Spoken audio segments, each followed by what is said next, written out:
Hello friend, अस्सलाम वालेकुम and welcome to बस्टलेस यूट्यूब चैनल। दोस्तों, हमारी ज़िंदगी में बहुत सारी परेशानियां होती हैं। दुनिया में ऐसे लोग भी मौजूद हैं जिनकी ज़िंदगी हमारी सोच से भी ज़्यादा मुश्किल होती है, लेकिन फिर भी ये लोग हालात का मुकाबला कर रहे हैं। आज की ये अजीब कहानी ऐसी ही है। ये कहानी एक आदमी पॉल अलेक्जेंडर की है। ये एक ऐसा आदमी है जो तकरीबन 70 साल से एक ही मशीन में लेटा हुआ है। ये यहाँ से हिल भी नहीं सकता। दोस्तों, इस आदमी ने अपनी पूरी जिंदगी इस मशीन में गुजार दी है। इस मशीन को आयरन लंग कहते हैं, लेकिन ये पूरा आदमी इस मशीन में क्यों मौजूद है? दोस्तों, पॉल सिर्फ 6 साल का था जब इसे पोलियो हो गया था। ये अपने घर के बाहर खेल रहा था कि इसकी अचानक तबीयत खराब होना शुरू हो गई। 1950s की बात है। अमेरिका में पोलियो ने बहुत ज्यादा तबाही फैला दी थी। अचानक से सैकड़ों बच्चे पोलियो का शिकार हो गए थे, जिसमें 6 साल का पॉल भी शामिल था। इस पॉल को अमेरिका के पार्कलैंड हॉस्पिटल में ले जाया गया। पॉल की तबीयत बहुत ज्यादा खराब थी। पॉल को सांस बिल्कुल नहीं आ रहा था, जिसकी वजह से इसे एक मशीन में रख दिया गया। इस मशीन का नाम आयरन लंग है। इस मशीन में इंसान को लटा दिया जाता है और फिर इस मशीन के जरिए इंसान के फेफड़ों यानी लंग्स में हवा पहुंचाई जाती है।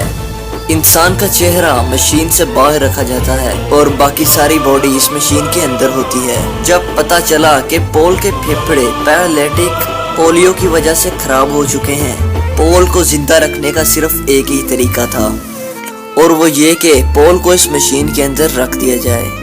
1955 में अमेरिका का डॉक्टर, जिसका नाम जोनास साल्क था, उसने पोलियो वैक्सीन इजाद कर ली थी।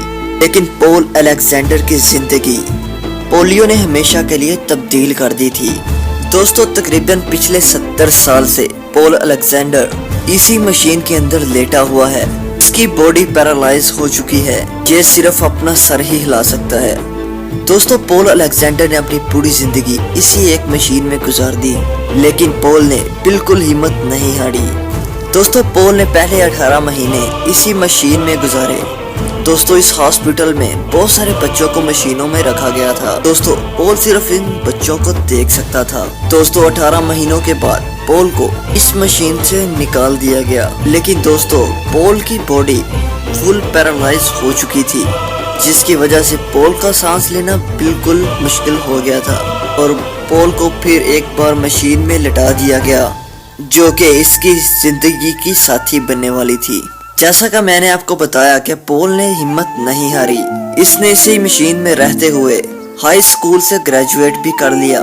यह स्कूल नहीं जाता था, लेकिन वो इसी मशीन में रहते हुए अपने घर में पढ़ाई करता था। पॉल ने यूनिवर्सिटी में एडमिशन भी लिया था और वो आखिरकार एक वकील भी बन गया। पॉल के मुताबिक जब इसके क्लाइंट इससे मिलने आते थे तो वो इसी मशीन में इससे मुलाकात किया करते थे। ये अदालत भी इसी मशीन में जाया करता था। इस दौरान इसको कई बार बाहर भी निकाला जाता था। काफी वक्त तक बाहर भी रहता था और कुछ देर बाद इसका सांस लेना बहुत ज्यादा मुश्किल हो जाता था। और आज अगर इसकी मशीन को साफ किया जाता है तो इस बेचारे को अपनी सांस रोकना पड़ती है, क्योंकि अब यह इस मशीन के बगैर जिंदा नहीं रह सकता। ये प्रोसेस बहुत जल्दी किया जाता है, नहीं तो इसकी मौत हो सकती है। दोस्तों, पॉल हर काम इस मशीन के अंदर रहकर ही करता है।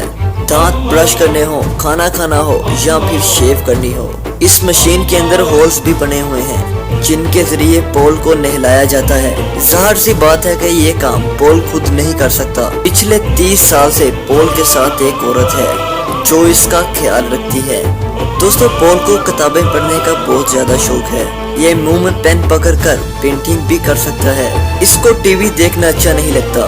दोस्तों, आप इस आदमी की हिम्मत देखें। ये आदमी मुंह में पेन पकड़कर इसी मशीन में लेटकर एक पूरी किताब लिख चुका है। किताब इसकी अपनी कहानी पर है। इसका कहना है कि ये किताब उसने इसलिए लिखी कि लोगों के अंदर ये जज्बा पैदा किया जा सके कि हालात जो भी हों, इंसान को हिम्मत नहीं हारनी चाहिए। पॉल आज आयरन लंग नामी मशीन में मौजूद दुनिया का वाहिद आदमी है। दोस्तों, अगर आपको मेरी ये वीडियो पसंद आए तो इस वीडियो को लाइक लाजमी करिएगा और चैनल को सब्सक्राइब करके नोटिफिकेशन को भी ऑन कर दें ताकि मेरी वीडियो आप तक पहुंच सके। अपना बहुत ज्यादा ख्याल रखिएगा। तो फिर मिलते हैं अगली वीडियो में, तब तक के लिए अल्लाह हाफिज।